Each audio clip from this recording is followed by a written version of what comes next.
وبحمده سبحان الله العظيم. إن الحمد لله نحمده ونستعينه ونستغفره ونؤمن بالله ونتوكل عليه ونعوذ بالله من شرور أنفسنا ومن سيئات أعمالنا. من يهده الله فلا مضل له ومن يضلل فلا هادي له وأشهد أن لا إله إلا الله وحده لا شريك له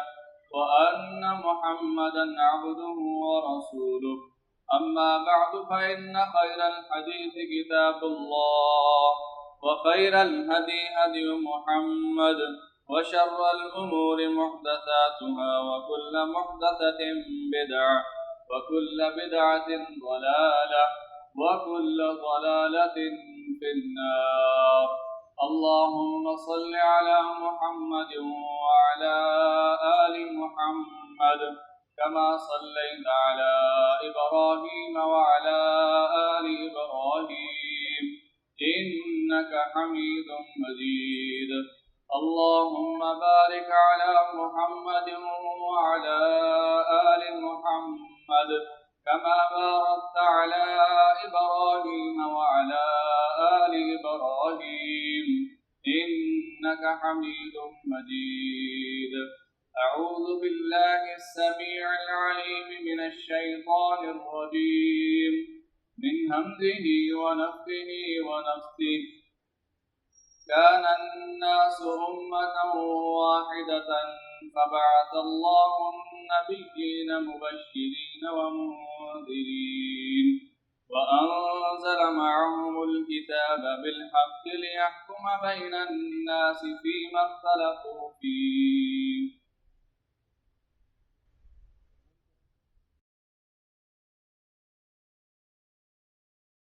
اس بات کا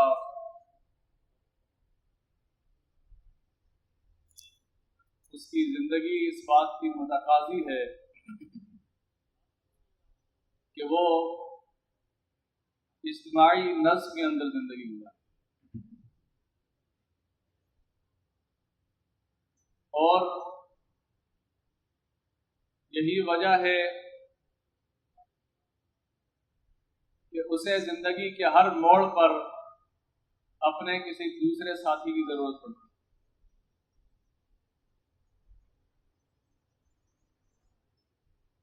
اللہ ذوالجلال والاکرام نے اپنے بندوں کو، اپنے ماننے والوں کو ازل سے ایک حکم دیا اور اس بات کی تلقین فرمائی کہ وَإِنَّ هَذِهِ أُمَّتُكُمْ أُمَّةً وَاحِدَةً، یہ امت، یہ ایک امت ہے، وَأَنَا رَبُّكُمْ فَاعْبُدُونِ، اور میں تمہارا رب ہوں، لہذا تم میری ہی عبادت کرنا۔ اور ساتھ فرمایا فَتَقَطَّعُوا أَمْرَهُمْ بَيْنَهُمْ زُبُرًا، لیکن لوگوں نے اس بات کو تسلیم نہیں کیا، عملی طور پر اس بات سے انحراف کیا اور مختلف گروہوں اور فرقوں اور ٹولیوں میں بٹ گئے۔ اللہ ذوالجلال والاکرام کو یہ بات مطلوب نہیں ہے کہ لوگ علیحدہ گروہوں کے اندر، مختلف فرقوں کے اندر، مختلف ٹولیوں کے اندر بٹ کر رہے۔ سورہ بقرہ میں اللہ ذوالجلال والاکرام نے ارشاد فرمایا کان الناس امۃ واحدۃ، پہلے لوگ ایک جماعت ہوا کرتے تھے، پھر اختلاف ہوا، اختلاف نے لوگوں کو فرقوں میں تقسیم کر دیا، اور اللہ ذوالجلال والاکرام نے انبیاء بھیجے، وَبَعَثَ اللَّهُ النَّبِيِّينَ مُبَشِّرِينَ وَمُنذِرِينَ، اللہ نے انبیاء بھیجے جنہیں بشارتیں سنانے والا اور ڈرانے والا بنا کر، وَأَنزَلَ مَعَهُمُ الْكِتَابَ بِالْحَقِّ، اور اللہ نے ان کے ساتھ کتاب نازل فرمائی حق کے ساتھ، لِيَحْكُمَ بَيْنَ النَّاسِ فِيمَا اخْتَلَفُوا، تاکہ وہ لوگوں کے درمیان اس اختلاف کا فیصلہ کر سکے جس اختلاف کی وجہ سے وہ امت واحدہ سے امت متفرقہ بن گئے۔ اور اختلاف کی وجہ کیا بنی؟ وَمَا اخْتَلَفَ فِيهِ إِلَّا الَّذِينَ أُوتُوهُ مِن بَعْدِ مَا جَاءَهُمُ الْبَيِّنَاتُ، اختلاف کی وجہ اور کچھ نہیں تھا، صرف یہ کہ ان کے پاس واضح دلائل آ گئے اور اس کے باوجود انہوں نے اختلاف کیا، بغیم بینہم، آپس کی ضد اور ہٹ درمی کی وجہ سے۔ فہد اللہ الذین آمنوا منہم فہد اللہ الذین آمنوا لما اختلفوا فیہ من الحق بإذنہ، تو اللہ ذو الجلال والاکرام نے ان ایمان والوں کو جن لوگوں نے اختلاف تو کیا تھا لیکن پھر اللہ کی طرف رجوع کیا، اللہ ذو الجلال والاکرام نے ان کو ہدایت سے نوازا، اور واللہ یہدی من یشاء الی صراط مستقیم، اللہ تعالیٰ جسے چاہتا ہے صراط مستقیم کی طرف گامزن کرتا ہے، صراط مستقیم پر چلا کر منزل مقصود تک پہنچاتا ہے۔ تو اختلاف کی وجہ بنی کہ جس بنیاد پر لوگ تقسیم ہوئے اور امت واحدہ سے امت متفرقہ بن گئے، اللہ ذو الجلال والاکرام نے انبیاء بھیج کر پھر اختلاف ختم کرنے کے لیے انبیاء بھیجے تاکہ لوگ پھر ایک جماعت بن جائیں، پھر ایک امت بن جائیں، پھر ایک اللہ کے ماننے والے بن کر ایک صف میں کھڑے ہو کر اللہ کی عبادت کرنے والے بن جائیں۔ اللہ ذو الجلال والاکرام نے سورہ آل عمران میں ارشاد فرمایا، وَاعْتَصِمُوا بِحَبْلِ اللَّهِ جَمِيعًا وَلَا تَفَرَّقُوا، اے لوگو اللہ کی رسی کو سب مل کر اجتماعیت کی صورت میں پکڑ لو، وَلَا تَفَرَّقُوا، اور فرقہ فرقہ نہ بننا۔ اور فرقہ فرقہ اگر بنیں گے تو کیا ہوگا؟ اگر فرقہ بنیں گے تو اللہ ذو الجلال والاکرام نے فرمایا سورہ انعام میں، قُلْ هُوَ الْقَادِرُ عَلَىٰ أَن يَبْعَثَ عَلَيْكُمْ عَذَابًا مِّن فَوْقِكُمْ أَوْ مِن تَحْتِ أَرْجُلِكُمْ، یہ فرقہ بندی ایک ایسا جرم ہے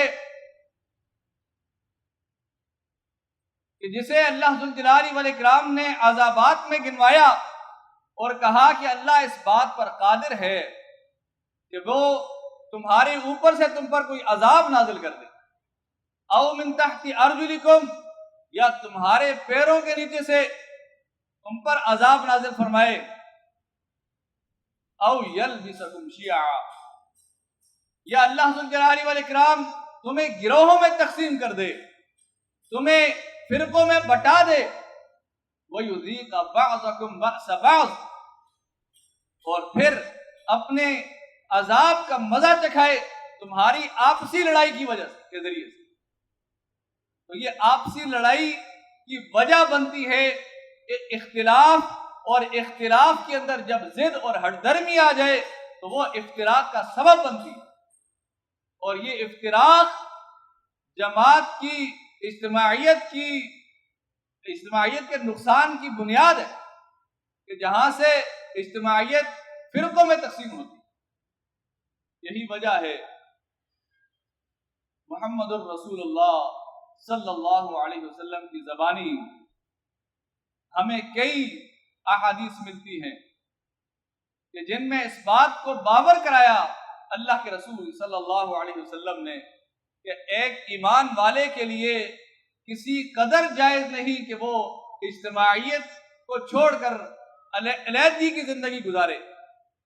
فرقہ بندی کے ساتھ زندگی گزارے۔ اللہ کے رسول صلی اللہ علیہ وسلم نے ارشاد فرمایا، من فارق الجماعت قید شبر،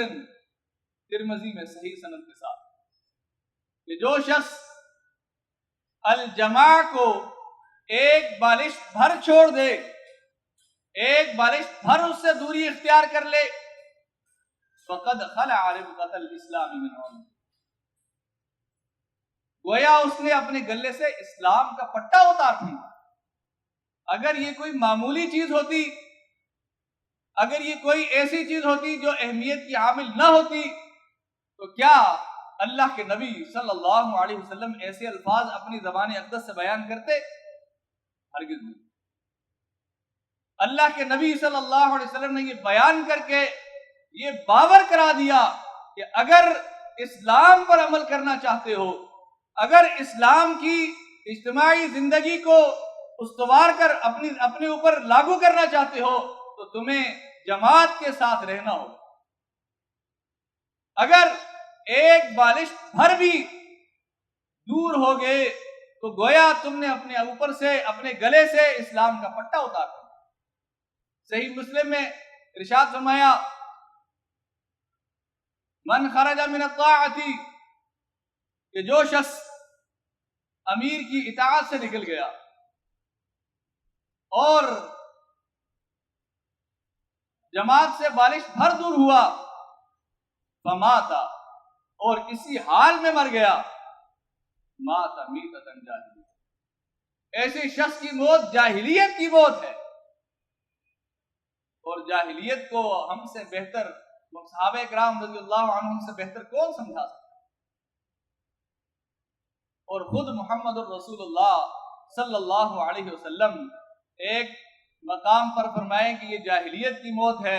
اور دوسرے مقام پر فرمائیں کہ یہ مترادف ہے اس بات کے جماعت کو چھوڑنا کہ تم نے اسلام کا گلا پٹا اپنے گلے سے اتار پھینکا۔ تو پھر ہمیں کیا سمجھنا چاہیے کہ جاہلیت کی موت کیا ہو؟ اللہ کے رسول صلی اللہ علیہ وسلم کے دور میں حذیفہ بن یمان رضی اللہ عنہ نے سوال کر کے ہمارے لیے یہ معاملہ بھی حل کر دیا کہ بالآخر وہ جاہلیت کی موت، وہ جاہلیت جس سے اللہ کے رسول صلی اللہ علیہ وسلم نے ہمیں بچنے کی تلقین فرمائی، وہ جاہلیت تھی کیا؟ حذیفہ بن یمان رضی اللہ عنہ نے محمد الرسول اللہ صلی اللہ علیہ وسلم سے سوال کیا، اے اللہ کے رسول صلی اللہ علیہ وسلم، انا کننا فی جاہلیت و شر، اے اللہ کے رسول صلی اللہ علیہ وسلم ہم جاہلیت اور شر کے اندر تھے، فجاءنا اللہ بہذا الخیر، یہ خیر آپ ہمارے پاس لے کر آئے۔ تو معلوم ہوا کہ جاہلیت وہ دور ہے جو دور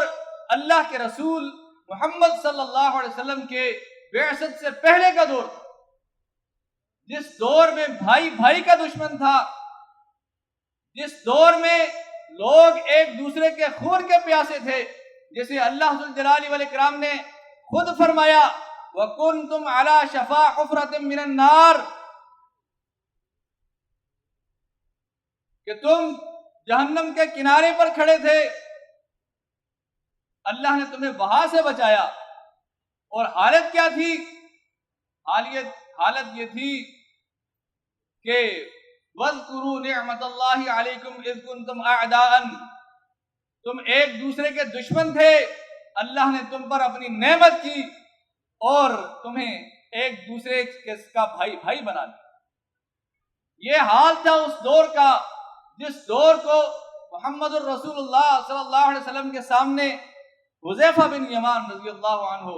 جاہلیت کا دور کہہ رہے ہیں، اور اللہ کے نبی صلی اللہ علیہ وسلم اس کی تصدیق کر رہے ہیں۔ اسی طرح مصنف ابن ابی شیبہ میں ہے، اللہ کے رسول صلی اللہ علیہ وسلم نے ارشاد فرمایا، عائشہ صدیقہ طاہرہ مطہرہ عفیفہ رضی اللہ عنہ بیان کرتی کہ اللہ کے نبی صلی اللہ علیہ وسلم نے یہ ارشاد فرمایا، لا يحل دم امرئ مسلم یشہد ان لا الہ الا اللہ وانی رسول اللہ، کہ کسی ایسے مسلم کا خون حلال نہیں ہوتا کہ جو اس بات کی گواہی دیتا ہے کہ اللہ کے علاوہ کوئی الہ نہیں اور محمد صلی اللہ علیہ وسلم اللہ کے رسول ہیں، اس کا خون حلال نہیں ہوتا مگر 3 چیزوں کے۔ اور وہ 3 چیزیں کون سی ہیں؟ ان 3 چیزوں میں ہے السیب الزانی، شادی شدہ زانی، اور والنفس بالنفس، اور ایک جان کو، کسی جان کو بغیر حق کے ناحق قتل کرنا، اس کے قصاص میں کسی شخص کو قتل کیا جائے، اور تیسری چیز والمفارق او الخارج عن جماعت المسلمین، کہ وہ شخص کہ جو جماعت المسلمین سے خارج ہو جائے اور جماعت المسلمین کو چھوڑ دے، ایسا شخص بھی اپنے خون کو حلال کر دیتا ہے، ایسے شخص کا خون بھی حلال ہو جاتا ہے۔ اللہ کے رسول صلی اللہ علیہ وسلم نے صحابہ اکرام رضی اللہ عنہم کو یہ تلقین فرمائی، اور ہمارے لیے یہ سبق ہے کہ ہم اس بات کو سمجھیں کہ الجماع کی اہمیت کیا ہے، ہم اس بات کا ادراک کریں کہ الجماع کی اہمیت کیا ہے۔ اللہ کے رسول صلی اللہ علیہ وسلم نے ارشاد فرمایا کہ ید اللہ مع الجماع، اللہ کا ہاتھ جماعت پر ہوتا ہے، ترمذی میں ہے صحیح سند کے ساتھ، اور صحیح مسلم میں فرمایا، صحیح مسلم میں ہے اللہ کے رسول صلی اللہ علیہ وسلم نے ارشاد فرمایا کہ من اتاکم وامرکم جمیع علی رجل واحد، غور کا مقام ہے اور ہمارے لیے سمجھنے کی بات ہے کہ اللہ کے رسول صلی اللہ علیہ وسلم جنہیں اللہ نے رحمت للعالمین بنا کر بھیجا ہے، اتنے سخت احکامات صادر فرما رہے ہیں، آخر وجہ کیا ہے؟ فرمایا من اتاکم وامرکم جمیع علی رجل واحد، تمہارے پاس کوئی شخص آئے اس حال میں کہ تمہارا امر ایک شخص پر جمع ہو چکا ہے، یعنی تم کسی ایک امیر پر متفق ہو چکے ہو، جمع ہو چکے ہو، اور تمہارے پاس کوئی شخص آئے یرید ان یفرق جماعتکم، تمہاری اسی اجتماعیت کو ٹکڑوں میں تقسیم کرنا چاہے، اس میں افتراق پیدا کرنا چاہے، یا تمہاری اس عصا کو، اس لاٹھی کو توڑنا چاہے، فقتلوہ، اسے قتل کر، وہ اس لائق نہیں ہے کہ وہ زندہ رہ سکے، کیونکہ وہ مسلمین کی اجتماعیت کو توڑنا چاہتا ہے۔ یہ اجتماعیت کی اہمیت۔ اللہ کے رسول صلی اللہ علیہ وسلم نے اس وقت کہ جب حذیفہ بن یمان رضی اللہ عنہ نے سوال کیا خیر اور شر کے متعلق، اللہ کے رسول صلی اللہ علیہ وسلم نے اس وقت بھی اس بات کی اجازت نہیں دی کہ اجتماعیت کو چھوڑ کر فرقہ بندی کو اختیار کر لیا جائے، اور یہ ہے اجتماعیت کی اہمیت۔ اگر ذرہ برابر بھی گنجائش ہوتی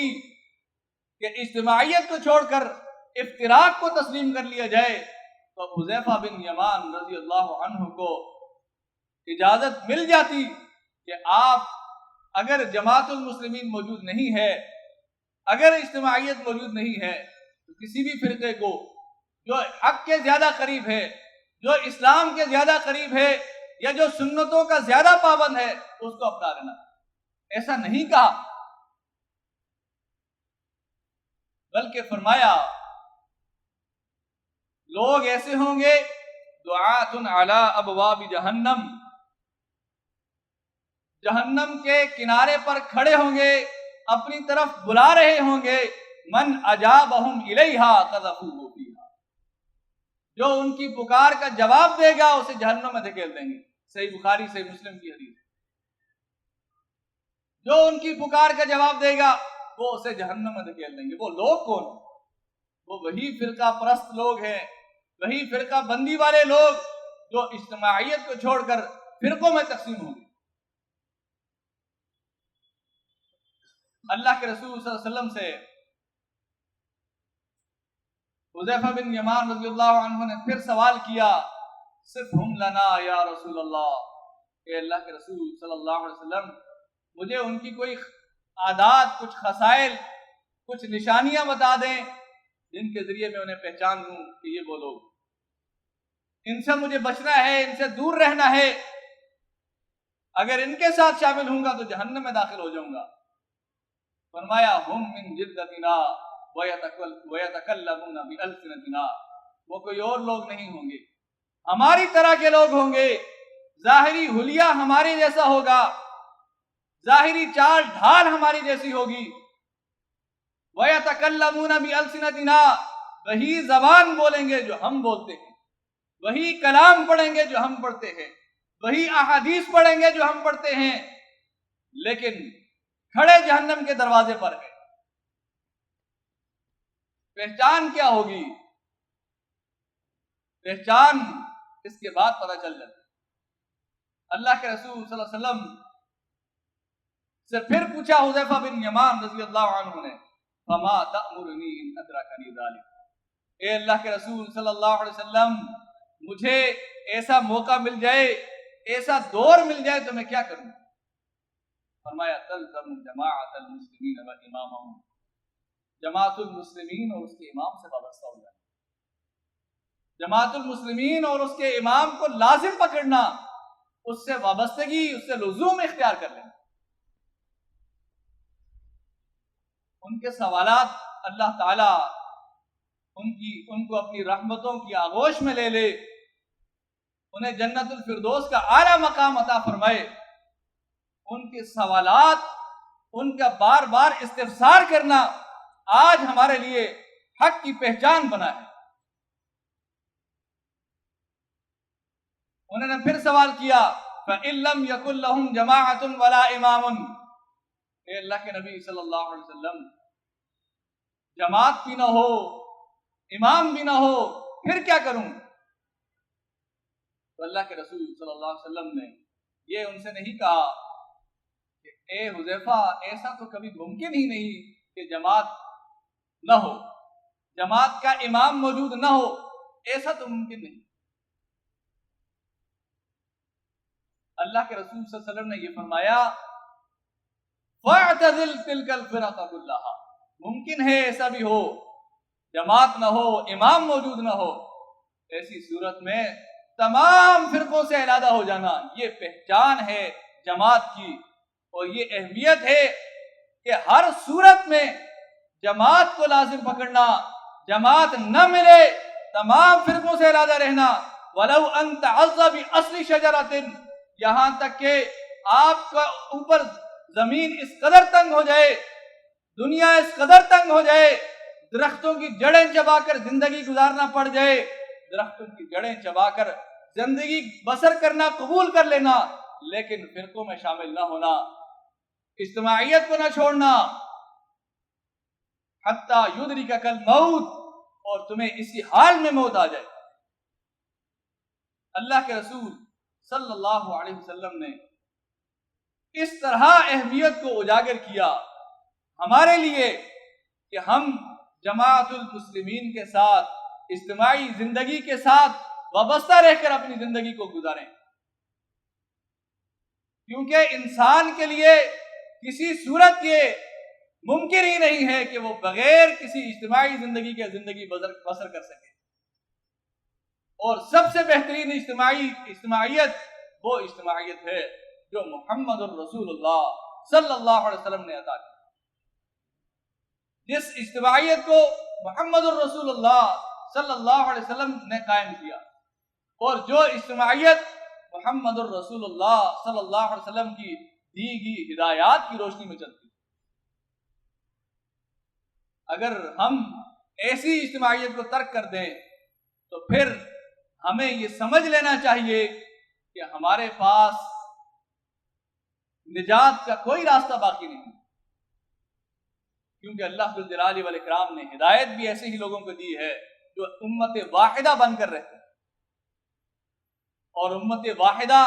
ایک صراط مستقیم پر چلتی ہے، اس کے الگ الگ راستے نہیں ہوتے، ایک اللہ کے دین پر، ایک اللہ کے قانون پر، محمد الرسول اللہ صلی اللہ علیہ وسلم کے دیے گئے فرامین پر چلتی ہے۔ تو لہذا ہر صورت یہ کوشش کرے کہ اجتماعیت کو اپنا کر رکھیں، اپنے آپ کو اجتماعیت سے منسلک رکھیں، اپنے آپ کو لوگوں کو یہ باور کرائیں کہ آپ اجتماعیت کے ساتھ، لوگوں کو اس بات کا احساس دلائیں کہ آپ کسی اجتماعیت کے ساتھ۔ اگر آپ ایسا نہیں کرتے تو پھر اس کا مطلب یہی ہوگا کہ آپ اجتماعی زندگی سے بیزار ہیں، آپ انفرادی زندگی بسر کرنا چاہتے ہیں، اور انفرادی زندگی کے دین اسلام کے اندر کوئی گنجائش باقی نہیں ہے۔ اجتماعی زندگی